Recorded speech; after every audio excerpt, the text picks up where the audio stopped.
Putusan Mahkamah Konstitusi soal pemilu serentak 2019 mengubah wajah politik elektoral 5 tahun mendatang. Ini menyatakan 1. Mengabulkan permohonan pemohon 1.1 pasal 3 ayat 5, pasal 12 ayat 1 dan ayat 2, pasal 14 ayat 2 Undang-Undang Nomor 42 Tahun 2008 tentang Pemilihan Umum Presiden dan Wakil Presiden.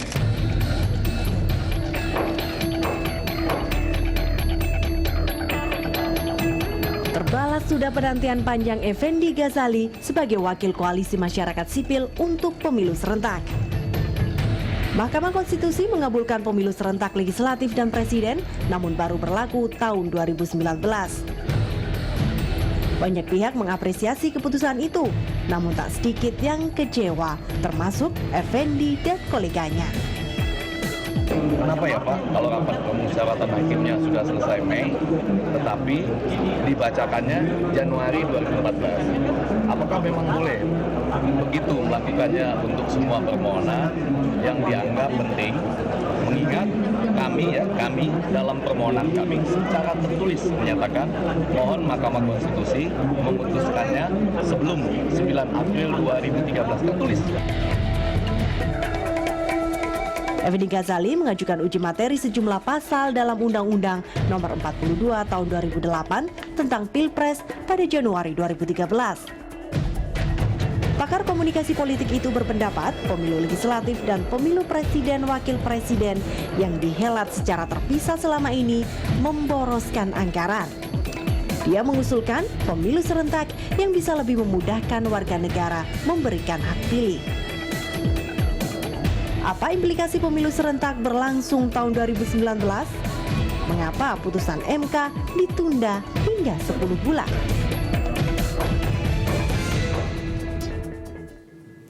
Pemilu serentak tahun 2019 itulah topik The Headlines pada pekan ini. Dan untuk membahasnya kami telah menghadirkan Mahfud MD, mantan Ketua Mahkamah Konstitusi, serta Lukman Hakim Saifuddin, Wakil Ketua Majelis Permusyawaratan Rakyat. Dan hadir juga panelis Don Bosco Selamun, pemimpin redaksi Berita 1 News Channel, dan Bambang Harimurti, wartawan senior Tempo. Bapak-bapak, selamat datang di The Headlines. Selamat datang. Ya. Pak Mahfud, satu hal yang kemudian jadi perdebatan sesudah putusan kemarin adalah kenapa ditunda 10 bulan? Itu zaman Pak Mahfud sudah mau pergi dari MK itu sudah ada gitu. Ya, itu juga protes saya kepada MK. Kalau Anda baca media massa 2 minggu lalu, saya kan protes. Kenapa MK itu menunda? Itu menurut saya terbawa oleh situasi politik di luar MK, itu tidak boleh. Waktu ditinggalkan waktu itu putusannya sampai di mana sih? Jadi begini, putusan ini cepat karena kita berpendapat ini harus segera diputus agar segera ada kepastian. Sehingga perkara itu masuk bulan Januari tanggal 14, 9 Maret sudah sidang pleno, 26 Maret sudah saya putus. Gitu. Putusannya adalah? Putusannya begini, putusannya karena ini sudah selesai dibacakan, saya katakan aja. Kemarin saya tidak boleh sebelum diketok. Putusannya dikabulkan permohonan ini, tetapi ada 2 pendapat hakim itu. 1, dikabulkan sepenuhnya mulai 2014. Yang kedua dikabulkan tetapi berlaku 2019. Nah, saya waktu itu sudah mau pensiun 2 hari lagi saya pada waktu itu. Akhirnya diputuskan beginilah agar betul-betul objektif dan banyak pertimbangan yang lebih komprehensif. Nanti ini putuskan sekarang bahwa dikabulkan. Soal nantinya 2014 atau 2019 itu di voting sesudah saya pergi dan saya akan ikut yang banyak. Kalau misalnya 5 orang dari 8 itu memutuskan itu saya ikut. Karena tapi waktu itu masih ganjil sama, ya, waktu masih iya, 9 kalau ya. sama 4 lawan 4 saya akan memberi pendapat tertulis sebagai ketua saya yang menentukan kan gitu. Nah, ternyata diputusnya sampai lama sekali. Yang saya sejak awal kepada Effendi Ghazali bilang putusan Anda sudah selesai, tunggu aja lah. Cuma saya tidak cerita apa isi putusannya, tapi sudah selesai karena saya yang mutus, saya bilang. Ada pengaruh partai politik begitu kata Pak Mahfud? Iya, bukan partai politik, situasi politik. Kalau lihat keputusannya, memang ini bukan lihat pasal yang ada di dalam kitab hukum saja, gitu. Tapi lihat kiri kanan, situasi politiknya begini, yang di kanan begini, yang di kiri begini, lalu kemudian diambillah keputusan seperti yang sekarang, artinya bisa dipahami. Cuman akibat keterlambatan ini mungkin menjadi perdebatan. Mestinya ada sejumlah tokoh, misalnya taruhlah soal presidential threshold misalnya. Kalau itu diputuskan tahun lalu, mungkin berubah sekarang ini. Lalu kemudian orang seperti Pak Mahfud yang tidak punya partai, mungkin dia punya kans.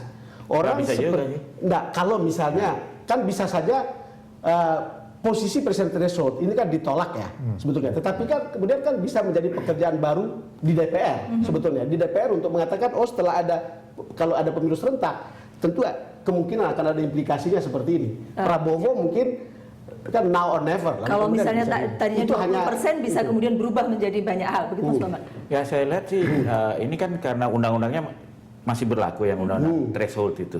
Jadi memang kalau misalnya diputus tahun lalu harus ada keputusan MK yang lain lagi, harus ada gugatan lagi. Kalau enggak memang misalnya thresholdnya itu siapa yang menentukan kalau serentak? Apakah threshold berdasarkan partai yang sekarang? Ya atau kan nggak mungkin dengan hasil pemilu yang serentak gitu. Nah kalau kita lihat itu yang diuntungkan adalah Partai Demokrat karena dia sudah bisa langsung punya itu, sementara yang bawah-bawah nggak bisa kecuali mereka mengajukan lagi gugatan karena angkanya diambil dari pemilu sebelumnya. Kan pemilu yang lalu kan 21%. Bahkan Golkar pun nggak bisa punya atau mungkin tanya Pak Mahfud ya, kira-kira pendapat semangatnya bukan seperti itu, Mas Bambang. Semangatnya dengan pengajuan calon presiden dan wakil presiden itu oleh partai politik peserta pemilu tanpa menyebut threshold, maka partai politik yang ikut pemilu semuanya boleh. Itu betul. Itu semangatnya. Sehingga kalau misalnya tidak threshold, semua 11 sekarang ini boleh ikut tanpa threshold karena secara hukum dia memang sudah partai politik yang menurut Undang-Undang Dasar boleh mengajukan. Ya tapi teknisnya kan harus ada lagi yang mengajukan ke Mahkamah Konstitusi untuk membatalkan pasal di Undang-Undang Presiden ini. Ya, ini Pak Yusril itu salah satu permohonannya adalah menghilangkan presidential threshold itu, begitu. Dan itu ditolak ya? Belum diputuskan kan? Belum diputuskan soal itu. Kalau kemudian pada saat itu, pada tahun lalu misalnya, itu diputuskan seperti sekarang buat partai politik, implikasinya. Iya, bagi kita pemilu serentak itu sangat menguntungkan. Tidak hanya satu partai, tapi semua partai diuntungkan karena kemudian partai politik berada pada posisi yang setara, equal. Semuanya punya hak yang sama untuk mengusung atau mengusulkan. Orang mengatakan partai-partai kecil akan diuntungkan, partai besar mungkin tidak. Pak Lukman. Saya pikir tidak juga ya. Kalau sudah jadi serentak itu selain efisiensi dan upaya untuk memperteguh presidensial system dalam pemerintahan kita itu bisa lebih baik, tapi dalam konteks partai maka posisinya menjadi sama. Tidak lagi perlu ada minimal memiliki dukungan sekian suara, sekian kursi, yang itu menyebabkan yang muncul adalah itu lagi begitu. Tapi kalau ketika partai itu menjadi peserta pemilu, maka dia berhak dan orang-orang baik yang mungkin dia tidak menjadi ketua umum partai atau bukan aktivis partai, itu terbuka peluangnya karena partai bisa mendalami Pak Lukman jiwa dari keputusan itu, Pak Mahfud. Jadi saya kira kan Anda ada di sana, jadi saya kira Prof bisa sedikit mendeskripsikan soal masuknya semangat tidak perlu ada lagi presidensial threshold itu gitu. Kira-kira gitu. Jadi begini, dulu sudah ada 4 permohonan yang semuanya ditolak. Satu Fajrul Rahman itu juga semangatnya antri threshold karena dia minta ada calon independen. Yang kedua ada kelompok masyarakat adat yang minta yang boleh mengajukan tuh tokoh-tokoh adat, ormas dan macam-macam. Kita tolak karena masalah threshold itu adalah masalah open legal policy. Itu mau threshold mau tidak menurut Undang-Undang Dasar terserah ke DPR dan pemerintah gitu. Nah kita tolak itu boleh tidak ada threshold tapi DPR yang menyatakan jangan gitu. Nah yang Effendi Ghazali ini itu alasannya pemilu serentak bukan soal threshold tapi akan berakibat ke sana pasti karena kalau partai peserta pemilu boleh diadakan serentak berarti tidak ada threshold karena ini belum punya apa-apa. Tapi kan bisa saja tetap ada threshold kan? Saya pikir enggak. Yang lama karena kan? ketika pemilu itu serentak, maka threshold menjadi kehilangan urgensi dan relevansinya. Ya, artinya threshold patokan angkanya adalah patokan angka pemilu sebelumnya.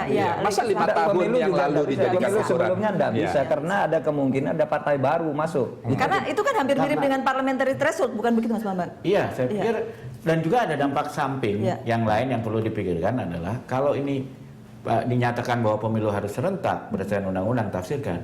Jangan lupa bahwa pemilihan pilkada itu sudah dinyatakan oleh Mahkamah Konstitusi sebagai pemilu. Artinya otomatis nanti 400 atau 500-an pilkada itu juga harus dilakukan secara serentak. Ya itu agak susah. Wah, itu bisa bayangkan deh, nanti kita datang ke pol pemilu itu milih banyak sekali.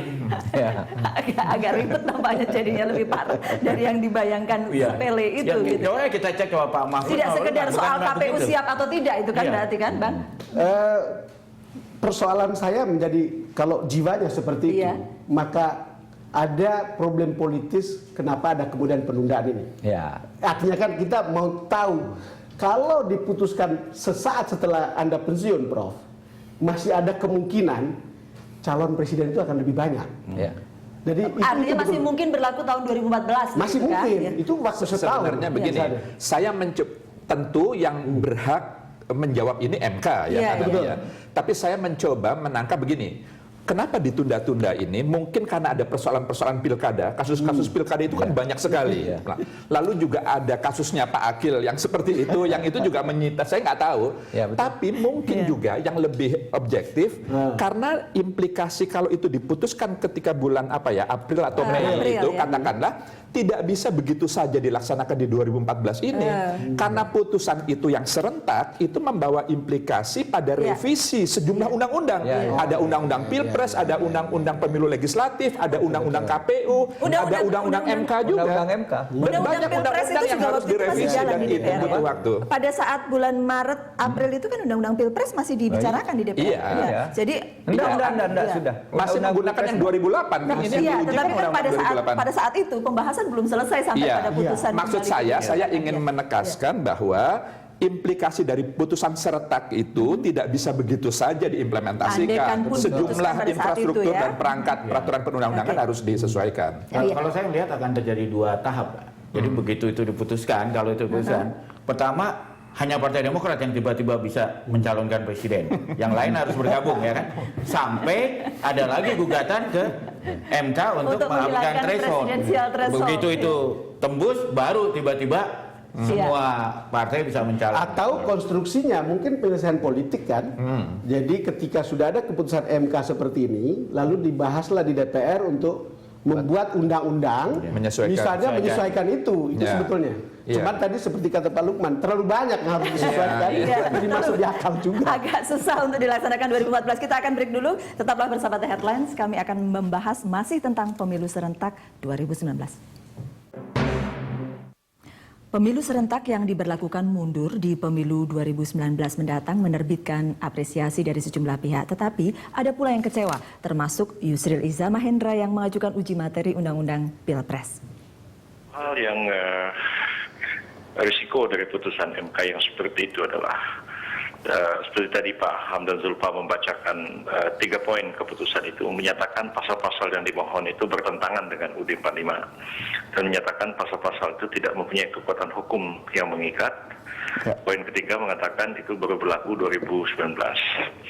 Risikonya adalah begini, kalau pasal-pasal itu sekarang oleh MK dinyatakan bertentangan dengan UUD 45, dinyatakan tidak mempunyai kekuatan hukum mengikat, tapi baru diberlakukan 2019. Artinya pemilu 2014 ini inkonstitusional dan tidak didasarkan pada undang-undang yang sudah dibatalkan oleh MK dalam putusannya hari ini. Risikonya apa? Pemilu itu menjadi tidak sah dan presiden yang dipilih nanti menjadi presiden yang inkonstitusional. Ya, itu tadi wawancara Yusril Iza Mahendra dengan Doni De Keyser pada prime time hari Kamis ya. Dan Pak Mahfud, mungkin sedikit saja, tidak konstitusional kalau posisinya seperti itu, iya atau tidak? Tidak juga, tergantung perintah MK. Yang dikatakan konstitusional itu secara konstitusional adalah apa yang diperintahkan oleh MK. Itu dianggap sebagai tafsir resmi konstitusi. Oleh sebab itu kalau MK mengatakan ini tidak konstitusional sampai tahun 2019, ya itu konstitusinya. Nah, dan itu sudah terjadi di dalam di Undang-Undang KPK. Sudah KPK pernah dinyatakan tidak konstitusional sampai 2 tahun. Kan gitu, kan bisa juga. Dan itu sudah nggak pernah diperdebatkan lagi. Dan yang pasti kalau semangatnya seperti disebutkan Pak Mahfud itu, Pak Yusril kehilangan kesempatan untuk maju ke... Bukan saja Pak Yusril, Pak Mahfud juga, Prabowo juga, Wiranto juga. Saya kan kepingin supaya demokrasi kita ini lebih sehat, kira-kira lebih banyak tokoh yang tidak punya partai atau partai kecil kan mungkin tertampung begitu di situ ya. Tetapi intinya penjelasan Prof Mahfud adalah bahwa kalau sudah ditentukan bahwa ini tidak konstitusional, MK bisa menetapkan bahwa ini penetapan MK itu adalah konstitusinya gitu. Iya, iya. Tafsir konstitusi yang resmi itu kan MK. Iya betul. Itu apa yang ditafsirkan oleh MK. Kalau MK katakan 2019 ya konstitusionalnya, kata MK 2019 sesudah undang-undangnya diganti. Taruhlah Prof Yusril akan menggugat itu hasil pemilu pada tahun 2014 ini. Iya kan gugatnya ke MK juga. Iya betul. Jadi ini dianggap semacam pasal transisi gitu ya, Iya. Prof ya. Iya. Transisinya 5 tahun. Iya. Jadi itu mungkin juga sebabnya Pak Yusril sekarang berpikir-pikir untuk akan menarik gugatan atau tetap maju. Ya mungkin menurut saya karena dia sudah berhitung pertama permohonannya itu akan nebis in idem. Iya. Artinya akan tidak diterima, bukan ditolak menurut dugaan saya. Karena dalam hukum itu beda, tidak diterima dan ditolak. Kalau tidak diterima itu artinya masalahnya udah diputus di putusan lain. Nggak boleh dua kali. Nggak boleh dua kali gitu. Iya.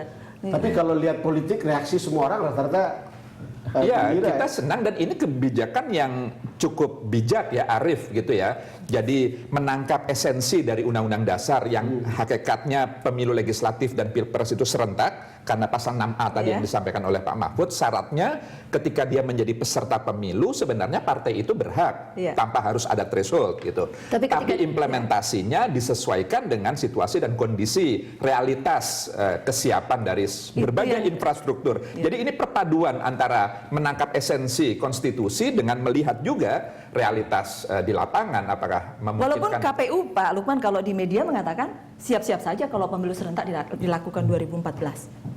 Saya kok nggak yakin. Kemarin saya ketemu dengan beberapa komisioner, mereka juga sangat bersyukur dengan keputusan ini karena mereka tidak, bayangkan tinggal 75 hari lagi kita sampai pada 9 April. Jadi buat saya terlalu singkat kalau mempersiapkan dengan serentak itu gitu. Tetapi untuk pemilu 2019 ini efisien kira-kira Mas ya. Iya. Bayangkan 16 triliun yang sekarang, kalau itu kan 2 sampai 3 kali pemilu kan. Iya. Lalu kemudian jadi 1 sampai 2 kali.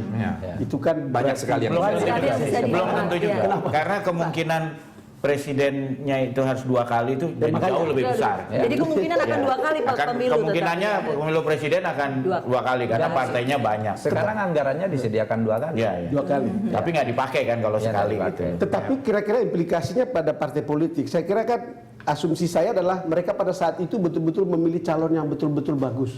Iya. Dan baik karena kemudian ikut menaikkan partai kan. Ini lebih sehat dan lebih memperteguh atau memperkokoh presidensial system. Juga roda pemerintahan kita, jaminan akan stabilitas roda pemerintahan bisa lebih baik karena kemudian yang memenangi pileg itulah capres yang peluangnya lebih besar untuk terpilih, sehingga hubungan antara presiden dengan DPR itu bisa lebih smooth, bisa. Jadi tidak seperti sekarang yang koalisinya ini rapuh, yang kemudian mendadak. Kalau serentak itu sudah jauh-jauh hari dibangun kerjasama. Sebenarnya sudah bagus ya putusan MK ini kemudian mempertimbangkan situasi. Tergantung menurut saya. Ini yang dari partai kecil di bawah Bang Desat menganggap ini sangat bagus. Yang partai gede pasti tapi ya sudah mau bilang apa gitu. Tetapi mungkin ini lebih masuk di akal. Calon legislatif akan bekerja keras, calon presiden juga akan bekerja keras. Sama-sama bekerja keras. Ingat sebelumnya adalah setelah mereka terpilih, Mas, belum tentu dia kerja untuk calon presidennya. Ada partai yang lepas begitu saja. Sehingga ada partai besar, calonnya tidak lolos presidennya. Dan 2 kali pengalaman kita seperti itu. Gitu. Iya, banyak calon-calon yang diusung resmi oleh parpol, tapi karena pelaksanaannya setelah pileg, maka banyak kader-kader itu yang memilih capres lain kan begitu. Tapi itu yang juga tidak sehatnya. Sisi saya kira ada baik buruknya ya. Dari karena tadi baiknya udah banyak disebut, dari sisi buruknya akan semakin banyak konglomerat. yang akan buat partai kecil asal lolos threshold. Karena dia pasti bisa dicalonkan presiden. Asal jadi badan hukum. Asal Iya, jadi badan iya, hukum, bukan Asal threshold jadi ya. badan hukum. Iya.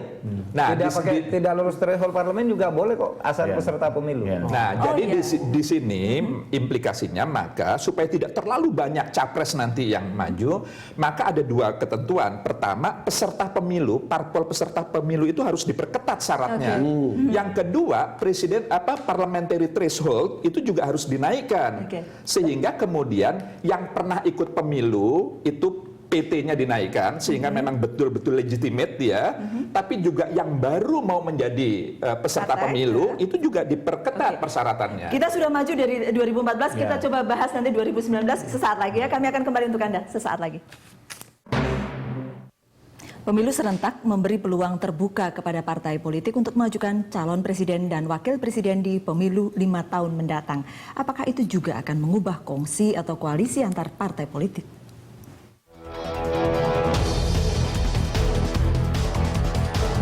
Keputusan Mahkamah Konstitusi yang final dan mengikat akan mengubah wajah pemilu 2019. Publik akan menyaksikan banyak calon presiden bertarung di arena pemilu. Ruang ini terbuka karena setiap parpol punya kesempatan yang sama untuk mengajukan calon presiden. Tidak seperti sekarang, di mana hanya parpol atau gabungan parpol yang memenuhi presidential threshold yang bisa mengajukan pasangan calon presiden dan wakil presiden. Dengan format baru ini, kontraksi politik akan sangat dinamis. Parpol dituntut ekstra hati-hati memilih capres. Koalisi parpol pun bisa terjadi sebelum atau sesudah pemilu. Sehatkah demokrasi yang lahir dari pemilu serentak ini?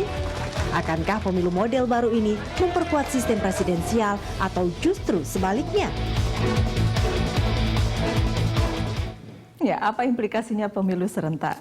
Saya boleh bukan mantan ketua MK. Ada PKB, ada P3, ada Tempo dan ada Berita Satu. Ya. Jadi apa implikasinya? Saya kira Tadi ya, Mas Bambang cerita sedikit, partai pasti akan jadi lebih banyak, Pak Mahfud.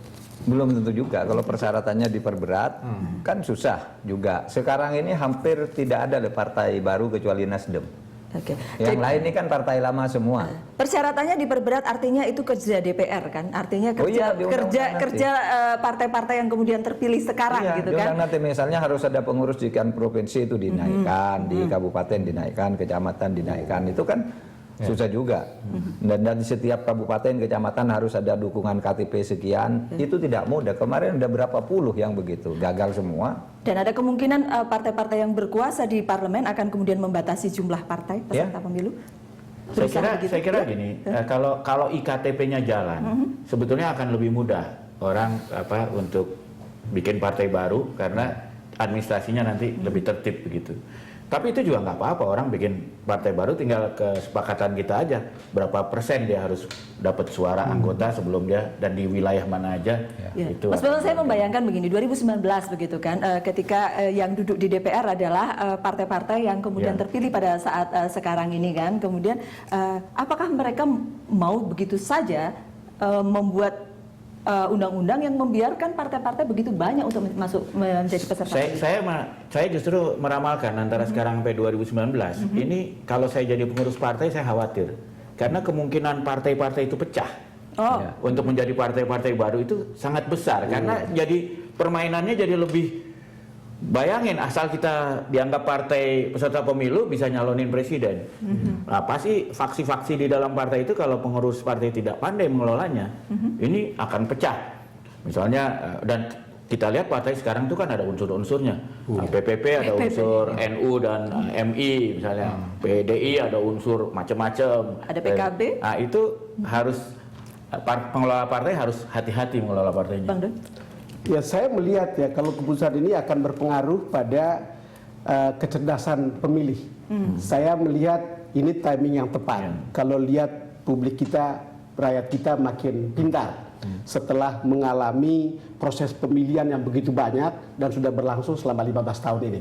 Saya rasa juga ini tidak akan ada masalah. Dan yang menarik menurut saya adalah ini juga tahap di mana kemudian orang akan memilih calon yang juga akan lebih baik, termasuk calon presiden yang juga akan lebih lebih baik dan kemudian mereka akan lebih rasional. Dan yang terjadi adalah bahwa orang kemudian walaupun mendirikan banyak partai, orang juga tahu bajunya seperti apa, bagusnya seperti, kemasan seperti apa, isinya seperti apa. Saya kira itu yang bisa dilihat dari segini. Lalu kemudian berikutnya adalah partai juga tidak akan main-main.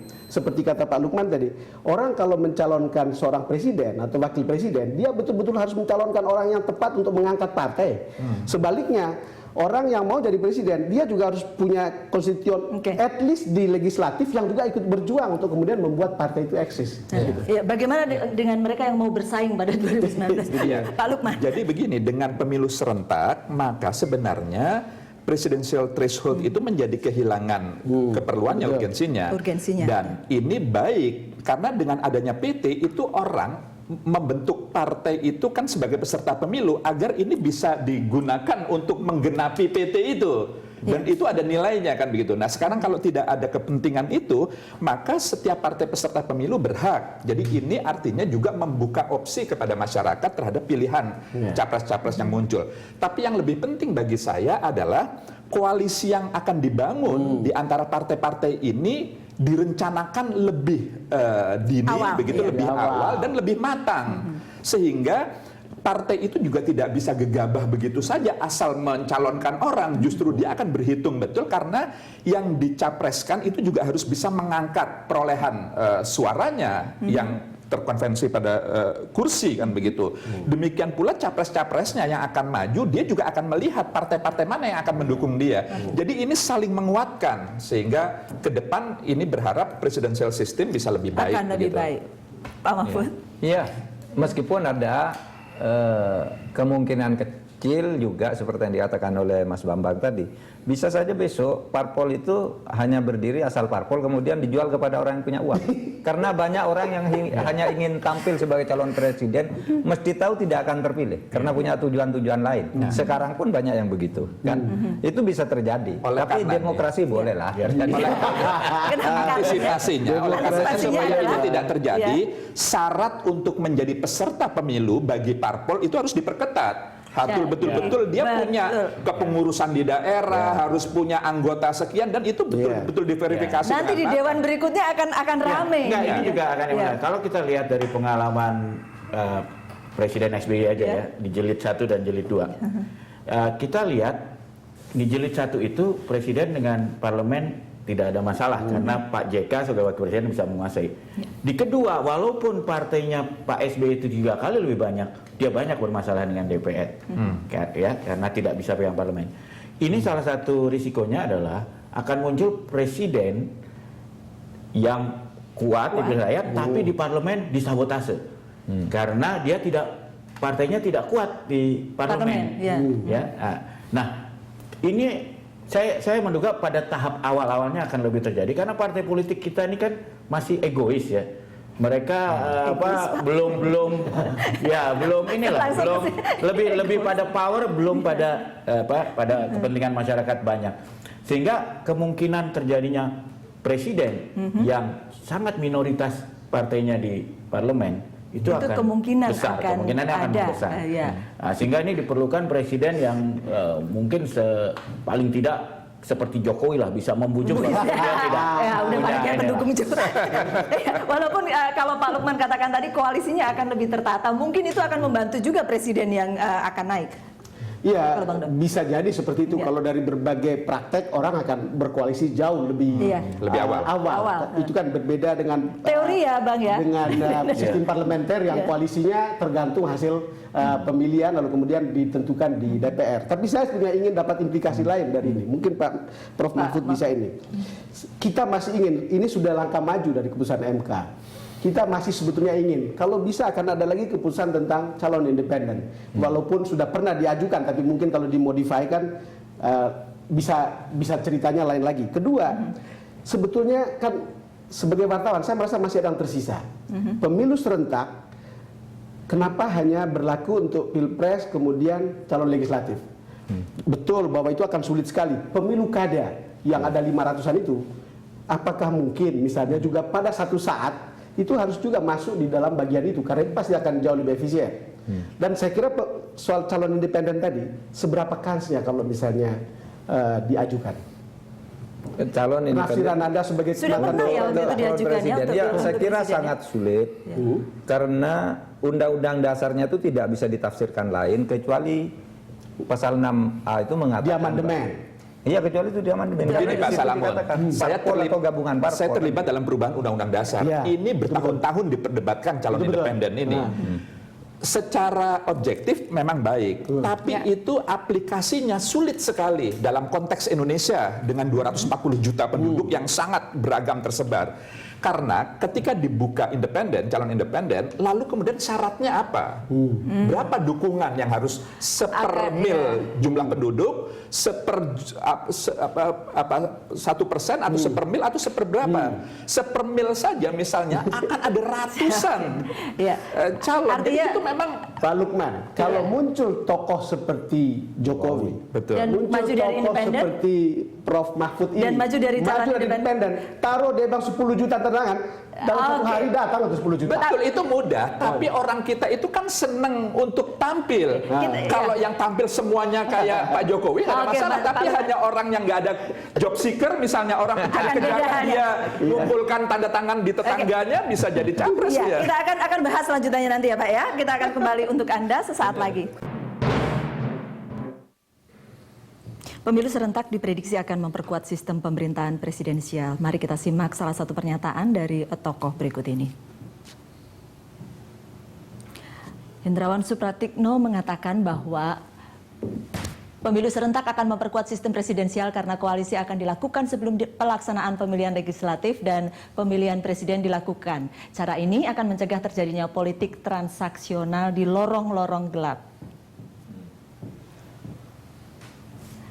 Iya, Pak Lukman, kalau menyimak pernyataan Pak Lukman tadi dengan koalisi yang lebih rapi, ini betul lah kan? Iya betul, karena lebih awal dibangun dan betul-betul kedua belah pihak, baik partai politik maupun capresnya itu juga betul-betul berpikir matang untuk kemudian bekerja sama karena pemilunya serentak itu. Gitu. Tapi bagaimana kemungkinannya dengan yang dikatakan Mas Bambang tadi? Ya itu mungkin saja terjadi. Tetap saja.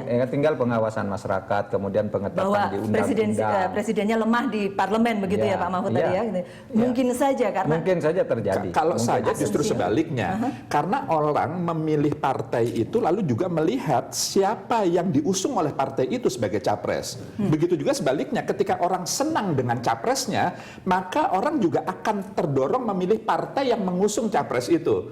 Jadi karenanya kemungkinan ada capres yang tidak didukung mayoritas di parlemen itu semakin kecil kemungkinannya. Meskipun betul sebagai sebuah kemungkinan tetap terbuka, tapi itu semakin kecil karena orang preferensinya akan memilih partai yang juga cocok dengan capresnya. Begitu juga sebaliknya. Tidak kecil juga kemungkinannya. Pemilu 2004 itu SBY hanya 7%, yang lain besar-besar SBY tetap. Karena tidak serentak, karena sudah pemilu dulu Demokrat hanya dapat sekian, sementara figur SBY melebihi dari Demokrat. Ya, bisa jadi begitu. Cuma kan itu pemilu langsung gitu, langsung kan sama-sama dipilih rakyat. Kalau mungkin saja kan saya tidak milih partai P3 tapi saya pilih presidennya dari P3. Biasanya kalau milih presidennya dari P3, maka akan partainya dari P3. Kalau juga. serentak? Nah ya itu kalau serentak seperti itu. Kalau tidak serentak, bisa terjadi seperti itu. Untung bukan saya. Enggak, kan kalau lihat begini kan ada kemungkinan sama-sama bekerja, sama-sama berkeringat. Yang pasti Satu. itu, ya. Kedua, kalau koalisi lebih awal, bisa saja satu partai, 3 partai hanya mengajukan satu capres. Betul. Jadi memang sudah bisa dikalkulasi. Tetapi yang ingin saya katakan adalah bahwa ya ini bisa lebih sehat gitu. Bang Don, satu hal sebelumnya, Bang Don yakin bahwa partai-partai yang sekarang akan bisa membentuk koalisi yang sehat atau niatnya saja dengan kondisi yang sekarang? Itu menjadi keharusan kalau mau partainya besar, dia akan mengatakan kita lebih baik memilih yang ini supaya ini ikut terangkat begitu. Jadi tidak begini misalnya karena dia ketua umum langsung jadi calon gitu. Walaupun jelek sekali misalnya gitu kira-kira lah. Ya, jadi dengan ini partai-partai dikondisikan untuk membuat koalisi yang sehat. Saling menyehatkan. Tentu saja bisa tidak sehat juga ada. Saya setuju. Saya kira pemilihan serentak ini menyebabkan elit partai tidak seberkuasa sekarang. Sehingga apa yang terjadi di PDIP maupun apa yang terjadi di partai-partai di partai lainnya itu sekarang itu kemungkinannya lebih kecil.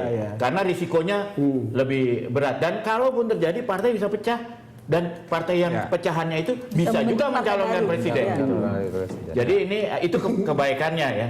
Tapi yang saya agak was-was itu berikutnya karena setahu saya pilkada itu oleh Pak Profesor Mahfud sudah dinyatakan sebagai pemilihan umum, maka ini juga berarti berlaku pada pilkada. Jadi kita tidak saja serentak presiden, wakil presiden dan pileg, tapi juga pilkada 2019. Jadi berapa kita milih nanti masuk ke pemilihan itu ada banyak sekali yang kita coblos dan pengamanannya itu kebayang lah gitu loh. Mas Bambang, sekarang bahkan pilkada itu untuk memilih bupati, wali kota termasuk gubernur, bahkan pikirannya tidak lagi secara langsung ke masyarakat. Wah jangan Pak, itu mundur. Ini ada pikirannya supaya ekses-ekses Di negatif RUU itu ya, tidak. sedang ada RUU-nya Iya, sekarang kan? di DPR Sedang ada sedang RUU-nya diperdebatkan. soalnya. Tapi menurut saya dengan Ini kemunduran bahaya itu. memang.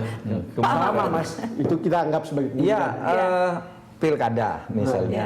Itu meskipun pilkada sudah secara konstitusional dianggap pemilihan umum, tapi bisa saja undang-undang terpisah. Misalnya khusus pilkada provinsi tahun sekian. Betul. Ini tahun sekian, tetap 5 tahun sekali. Ini kan yang kita uji satu undang-undang pilpres dan pileg. Prof, Sifatnya kenapa nasional. saya ingin meneruskan itu? Kalau kita menginginkan pemerintahan yang kuat, kalau pemilihannya vertikal dari atas sampai ke bawah itu serentak, probabilitas untuk katakanlah sekarang partai apa gitu yang menjadi presiden, kemungkinan di bawahnya Akan juga ke bawah akan dari semuanya. partai ini. Tidak seperti sekarang. Kadang-kadang presiden kemana gitu, partainya dari partai mana belum tentu datang dia di situ karena tidak ada hubungan kepartean. Lagi pula dengan desentralisasi seperti sekarang, pemerintah pusat tidak efektif. Mungkin dengan begitu bisa jadi lebih efektif. Iya, gitu, Prof. iya, sama saya. Jadi ada kemungkinan hal-hal kemajuan yang seperti itu. Jadi atas dulu, baru berikutnya provinsi misalnya tahun 2015, tahun 2016 seluruh kabupaten. Tetapi putusan MK ini memang bukan dalam posisi semangatnya adalah satu pemilu untuk semua. Tidak sejauh itu. Tidak sampai sejauh itu ya. Gitu ya. Iya. Dan undang-undangnya memang beda-beda. Dulu kepingin sampai sejauh itu. Tidak juga, repot banget nanti buka ini. Saya kebayang MK-nya itu loh, itu berapa sengketa harus diselesaikan dalam 3 bulan itu. Akan lebih mengerikan. Sengketa pilkada aja sudah berapa? Bukan 3 bulan Mas, 30 hari. 30 hari, coba bayangin gimana. Iya. Tetapi kalau kita tadi mengatakan Bang Don optimis bahwa ini akan membentuk koalisi yang baik, karena didesak oleh situasi atau memang akan muncul kesadaran dari Saya pikir dua-duanya gitu saling mempengaruhi. Jadi kebutuhan internal dari masing-masing partai politik, kesadaran itu akan tumbuh, tapi juga sistem memaksa dalam tanda kutip untuk mereka juga kemudian harus mempersiapkan lebih awal, termasuk juga para capres-capresnya begitu. Jadi dan koalisi, karena kan kecil kemungkinannya partai hanya sendiri bisa mencalonkan begitu, karena mereka kan bagaimanapun juga perlu dukungan partai-partai yang lain. Jadi ada semangat kooperasi ini, berkoalisi ini bisa semakin terbangun gitu. banyak sedikitnya calon presiden akan mungkin terukur juga kali ya, masih tetap tidak terlalu banyak karena partai-partai juga berpikir dukungan ke saya kemungkinan tidak akan besar juga gitu.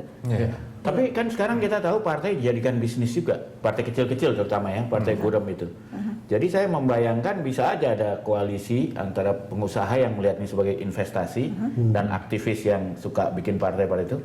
Kalau dia berhasil meloloskan itu menjadi partai ini saja partai peserta pemilu, investasinya langsung balik pasti. Sudah ada pelajaran bagaimana pengusaha buat partai kan? Sudah ada kan pelajarannya. Dan bisa jadi untung. kalau diikutin juga yang lain nggak apa-apa tuh. Dan kita kenal pengusaha yang untung dari membuat partai itu. Kalau begitu jadi posisinya tidak akan membuat ini lebih sehat dong. Ya juga sih, kalau menurut saya sih percaya pada akhirnya masyarakat kita tuh tidak bodoh. Sebab kalau masyarakat bodoh jangan pilih sistem demokrasi kan, bahaya. Kita percaya masyarakat itu tidak sebodoh itu, apalagi teknologi sekarang memungkinkan itu semua. Selama kita bisa menjaga bahwa masyarakat itu mendapat informasi yang cukup, ya, kita percayalah bahwa mereka Mungkin ini proses menuju jalan tengah ya. Kalau kita dulu ada masa otoritarian, lalu kemudian ada masa merdeka sekali. Yang di dalam buku SBY itu dia tulis begini, masih ada pilihan gini, sekali merdeka sekali. Kita mengalami itu sekarang. Mungkin ke depan kita sudah tahu gini, ini terlalu, ini terlalu begini, ini terlalu begini. Kita ada di sini deh. Gitu. Dan untung MK sudah bisa melakukan jalan itu. Gitu. Bukan jalan itu. Ya, semoga begitu. Cuma MK ditinggal profesor. Kita sampai di bagian akhir. Saya boleh dapatkan closing statementnya Pak Mahfud soal putusan MK dan masa depan politik kita. Kita ambil hikmahnya. Pertama, pemilu yang sekarang yang persiapannya sudah berjalan itu teruskan aja, tidak akan terganggu oleh putusan MK ini. Pemilu 2019 kita bisa mempersiapkan dengan sebaik-baiknya karena MK sudah memberi jalan untuk memperbaiki. Masih punya waktu untuk mengaturnya begitu ya. Yang sekarang tidak terganggu, jalan aja. Ya kalau saya juga justru kan gini ya Mas, kualitas demokrasi itu juga ditentukan oleh keturut sertaan masyarakatnya. Sebenarnya kesempatan bagi masyarakat sipil semua yang tukang protes enggak, bikin aja partai peserta pemilu. Walaupun waktunya cuma 5 tahun, mungkin kalau hanya sekedar lolos peserta pemilu itu peluangnya jauh lebih besar. Begitu masuk bisa mencalonkan presiden yang dianggap sesuai dengan pilihannya. Jadi ini kesempatan bagi masyarakat sipil juga untuk lebih berperan serta. Jadi keputusan MK ini menurut saya sudah bijak lah, sudah arif lah untuk 2019. Sehingga semua kita masih punya cukup waktu. DPR-nya, pemerintahnya, presidennya, MK-nya, dalam menangani juga KPU-nya dan masyarakatnya. Kan masyarakat kan juga perlu disosialisasikan, dipersiapkan mentalnya bahwa pemilu serentak ini sangat berbeda dengan yang lalu. Jadi mudah-mudahan ke depan masa depan kita akan lebih baik. Iya, keputusan ini membuka jalan supaya demokrasi kita makin matang. Lalu kemudian bukan hanya demokrasi makin matang, kita juga menginginkan pemerintahan yang kuat plus penegakan hukum tentu harus bersamaan. Tapi saya masih menyimpan harapan. Kalau bisa semuanya serentak pemilunya, lalu itu one stop shopping gitu, selesai di situ kita tidak sibuk termasuk money politik, termasuk pilkada. Ya itu betul maksud saya. Pada hari yang sama. Betul. Tapi saya ngerasa DPR itu terlalu lama 5 tahun. Jadi mereka cuma baik sama masyarakat tuh 1 tahun terakhir. Baik, Bapak-bapak terima kasih sudah hadir di The Headlines dan sampai di sini The Headlines kali ini episode pemilu serentak. Saya Nunung Stiani, sampai jumpa.